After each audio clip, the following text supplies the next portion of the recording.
My name's Greg Archuleta, and I'm a member of the Confederated Tribes of Grand Ronde, and I'm descended from the Oregon City Tumwater, Clackamas, and Cascada Huatlala Chinookan people in Saniam, Kalapuya, Shasta.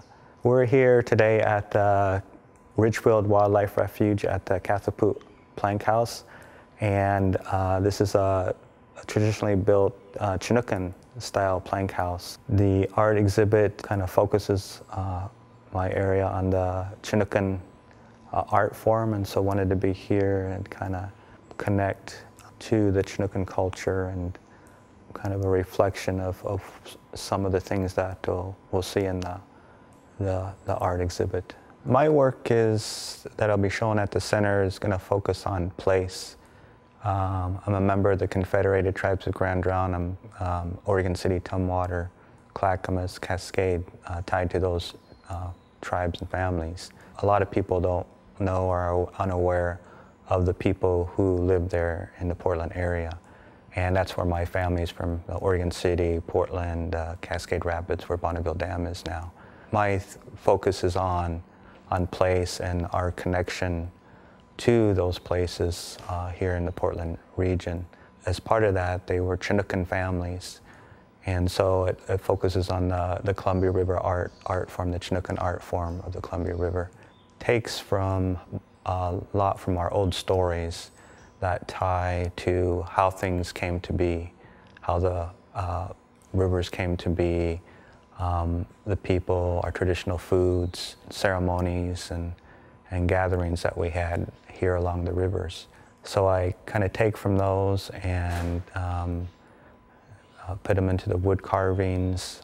You'll see a couple of pieces. One is Tumwater, which is tied to Willamette Falls, and then a basalt piece too that's tied to Oregon City, Willamette Falls area. Both kind of touch on the traditional but also the contemporary art form that we continue to use today. And another thing is, I wanted that people, I guess, to be aware that the art form is not like stagnant, that art in our living was just part of our daily living. It wasn't just something to put on the wall, but was integrated to how we live day to day. And so pieces kind of tie to things that we continue to use today in celebrations and ceremony also. I think one is in the materials used. Traditionally we used a lot of Western red cedar as wood carving. Today we use more contemporary things like kind of adopted from the northern tribes and use a yellow cedar in the artwork. You'll see a lot of that used in my artwork. And then it's a mixture of mediums. The pigments I use are both contemporary pigments as well as traditional natural pigments also. So those are some examples of how I use kind of a mixture of contemporary and traditional art. I hope when visitors that see the artwork that some things I hope they remember is that the uniqueness of the Chinookan art form. It's different than the northern styles, has some different characteristics, that we are a people that are living today, just not of the past, that there are still people that are connected to places like Oregon City, Portland, Cascade Rapids, that are still living today and still have a vibrant culture and still practice some of the traditional art forms as well as move into the kind of contemporary areas of art.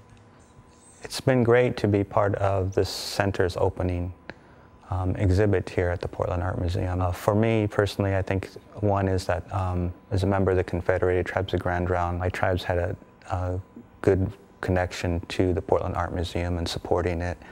And now we have this new gallery area to support contemporary Native artists. I think what the opportunity is that you will see some things that are different than a standard kind of gallery or museum. And one of the areas will be that the art's not stagnant, it's not just placed on the wall and there to look at, but as the exhibit goes on, it'll actually change and kind of like our people, where we weren't stagnant, but always changing also from traditional to contemporary times. We're still alive. And you'll see that in the exhibit in different features. And one that I have is we'll do a econom on one of the old stories. And over time, that piece, our series of pieces will change, as it's not quite storytelling time now, usually in the winter time. So I've held back some of the pieces until later, and then as it gets closer to winter time, storytelling time, then there'll be more added to it, and so it'll transition like that. So I think it's just a great opportunity for Native artists to be able to use other modes of expression, I guess, of art, kind of connect, I think, to that it's not, that it's a living thing, it's not just stagnant, but it's really a living part of our lives.